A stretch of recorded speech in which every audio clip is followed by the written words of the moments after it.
ಆನಂದ ಆಗುತ್ತೆ.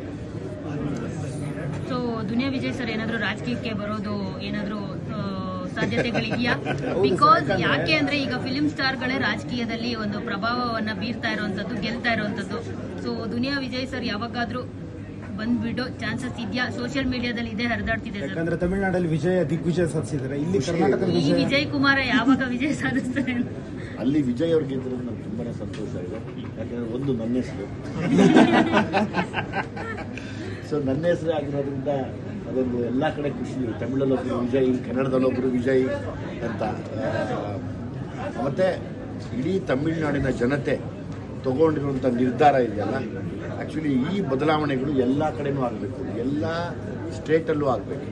Not only in Tamil Nadu, ಎಲ್ಲ ರಾಜ್ಯದಲ್ಲೂ ಈ ಬದಲಾವಣೆಗಳಂದರೆ ಇವತ್ತು ಜಂಜಿಗಳು ನಿರ್ಧಾರ ಮಾಡ್ತಿರುವಂಥ ಆ ನಿರ್ಧಾರ ಇದೆಯಲ್ಲ, ಅದಕ್ಕೆ ನಿಜವಾಗ್ಲೂ ಹ್ಯಾಟ್ಸ್ ಆಫ್. ಹಾಗಾಗಿ ಇಡೀ ತಮಿಳುನಾಡು ಜನತೆ ಯಾರು ವಿಜಯ್ ಸರ್ನ ಗೆಲ್ತಿದ್ದೀರ, ನನ್ನ ಪರವಾಗಿ, ನಮ್ಮ ಕನ್ನಡ ಇಂಡಸ್ಟ್ರಿಯ ಪರವಾಗಿ ನಿಮ್ಮೆಲ್ಲರಿಗೂ ನಾನು ಕೃತಜ್ಞತೆ ಸಲ್ಲಿಸ್ತೀನಿ. ವಿಜಯ್ ಸರ್ನ ಗೆಲ್ಸಿದ್ದಕ್ಕೆ ನನಗೂ ತುಂಬಾ ಮನಸ್ಸಾಗುತ್ತೆ.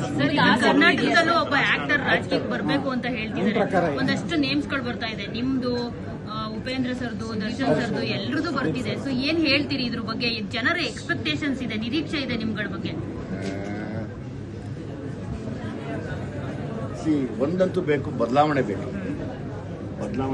ಬದಲಾವಣೆಗೆ ಯಾರ್ಯಾರು ಆಧಾರ ಆಗ್ತಾರೋ ಅವರೆಲ್ಲ ಬರ್ಬೋದು. ಇವತ್ತು ಅದೇ ತಮಿಳುನಾಡಲ್ಲಿ ನಡೆದಿರೋದು.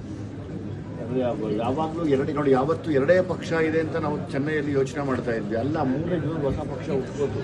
ಈ ಬದಲಾವಣೆಗೆ ಜಂಜಿಗಳು ತುಂಬ ಕಾರಣಕರ್ತರಾಗ್ತಾರೆ. ಅಂದರೆ ಇವತ್ತು ನಮ್ಮಲ್ಲೂ ಆಗ್ಬೋದು, ಎರಡು ಪಕ್ಷ ಇದೆ ಅಂತ ಇಟ್ಕೋಣ, 2-3 ಪಕ್ಷ ಆದರೆ ಒಂದು ಜಂಜಿಗಳು ತುಂಬ ಅಬ್ಸರ್ವ್ ಮಾಡ್ತಾ ಇದ್ದಾರೆ. ಅವರು ಮನಸ್ಸು ಮಾಡಿದ್ರೆ ಒಂದು ರೆವಲ್ಯೂಷನ್ ಮಾಡ್ತಾರೆ. ಒಂದು ಬದಲಾವಣೆ ಅಂತೂ ಬೇಕು ಎಲ್ಲ ಕಡೆ. ನಿಮಗೆ ಆಸಕ್ತಿ ಇದೆಯಾ ಸರ್? ಅಲ್ಲ, ನನ್ನ ಆಸಕ್ತಿ ಬಗ್ಗೆ ಬದಲಾವಣೆ ಬೇಕು ಅಂತ ನಾನು ಕೇಳ್ತೀನಿ. ರಾಜಕೀಯಕ್ಕೆ ಬರೋದು ನಿಮಗೆ ಆಸಕ್ತಿ ಇದೆಯಾ ಸರ್? ಅವಕಾಶ ಟೈಮ್ ಬರಲಿ.